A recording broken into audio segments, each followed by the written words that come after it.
What's good, everybody? Timeless Traveler here, and today we're going to be discussing the latest news regarding the 1.17 Caves and Cliffs update.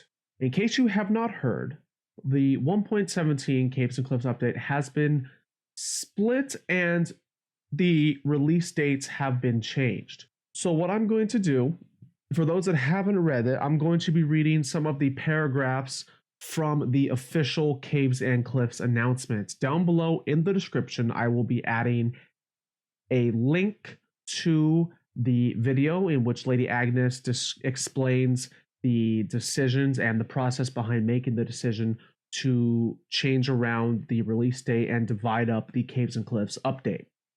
So without any further ado, let's go ahead and get into the official announcement. Ever since we announced the Caves and Cliffs update at Minecraft Live, we've been delighted to see your reactions, from valuable feedback to exquisite fan art.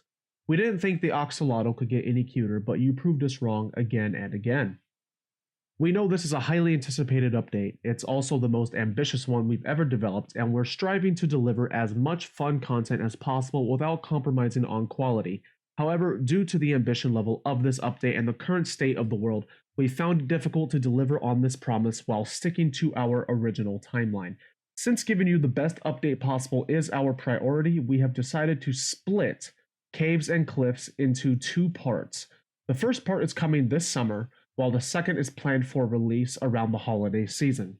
We know this news is disappointing to many of you, but there are several reasons for this change. Firstly, we strive to deliver the most polished experience possible, and including all the Caves and Cliffs features in the summer update would have meant compromising on quality.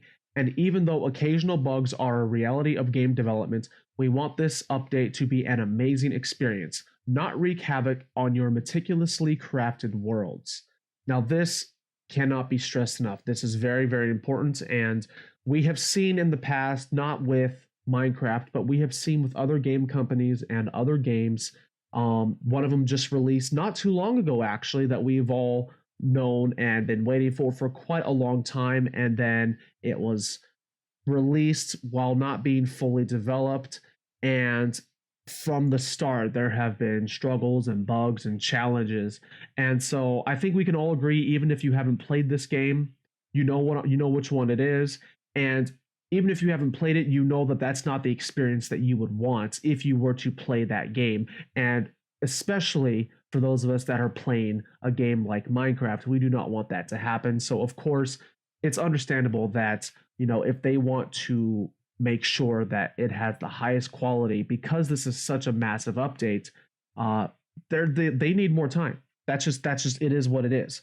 They need more time, and it's very good that they are willing to be responsible to the game and respectful to us, the community, to be at a point where they're like, hey, you know what, we need to work on this more. So definitely respect the decision there. Let's go on with the rest of the announcement. Because of the magnitude of this update and the dramatic changes it brings to the overworld as a whole, there are also significant technical challenges we need to overcome before certain parts of the update are ready to ship. Take the completely revamped world generation, which affects all the caves and mountains in Minecraft. With this feature, we are completely reshaping the overworld, including the build height. Not only do we have to consider every effect this can have on the world, but also how it will affect performance. Basically, having more stuff in the game also slows it down, and we want to avoid that. Again, kind of what I said after the previous paragraph, this is a massive update. We know they're changing the build height, they're changing the overall generation. They're going from -64 all the way up to 300, and what was it? I lost count. 384, and so they're adding an additional 128 levels of not just accessibility, but blocks that have to be generated within those newfound Y levels.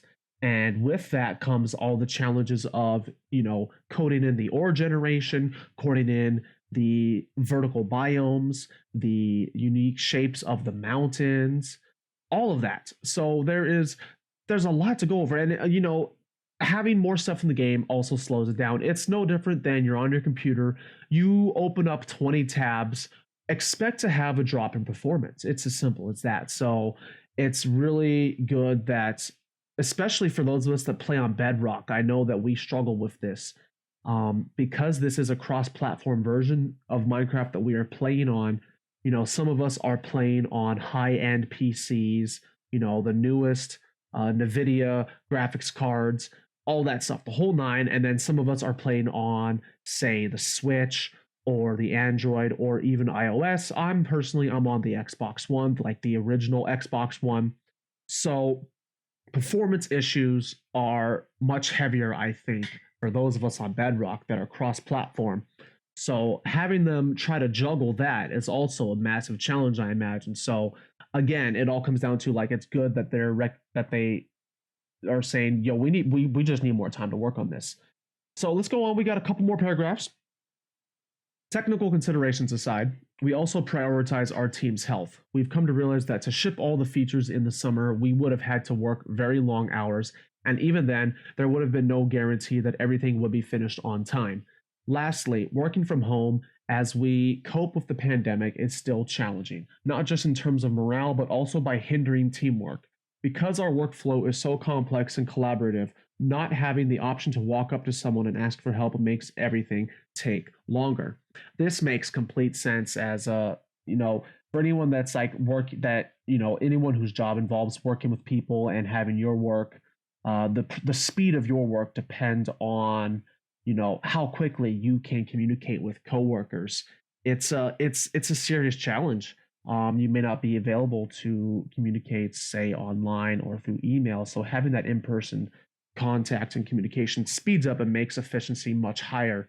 And then, of course, health is the biggest thing too. We don't want the developers to work themselves to death and get sick. So we definitely have to remember. I know a lot of us are frustrated, and luckily, I don't think I've seen any negative comments against the team. I've seen people express like, yeah, this sucks, but we understand, like, this is how it has to be. It's good that we have a community in this game where everybody is being very, very chill. And while there is potentially some frustration being expressed, there isn't any rage or anger directed towards the team that I have seen, at least. And hopefully, we don't see any of that. One more paragraph we got. This was not an easy decision, and we're also disappointed that some really exciting features are only coming later. Still, it's the best possible choice to keep our team healthy, happy, and able to deliver awesome updates for many years to come. We will be doing some deep dives into the summer update over the next coming weeks, but for now, we can tell you that the first part will focus on some cute and fun mobs, cool items, and new blocks. There's a lot to look forward to, and we're working as hard as we can to bring you the entire Caves and Cliffs experience. So that is the entire Caves and Cliffs announcement on their official articles section.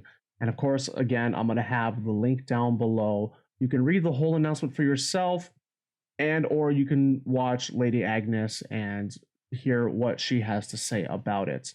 Now, as far as how this affects the Timeless Adventures, so Season 1 is going to extend all the way until the release of the Part 2 of Caves and Cliffs. So once we have the actual new overworld generation, that's when Season 2 will start. So in the meantime, you'll see Season 1. We will have the Part 1 of the Caves and Cliffs updates affecting the gameplay. We're going to play around with the new blocks and have those in the world, and then we're going to start all over, brand new world from scratch at the end of the year. So for anyone wondering how this affects the Let's Play series, now you know. Let me know what you think down below. Again, thank you all for watching, and I will see you in the next video.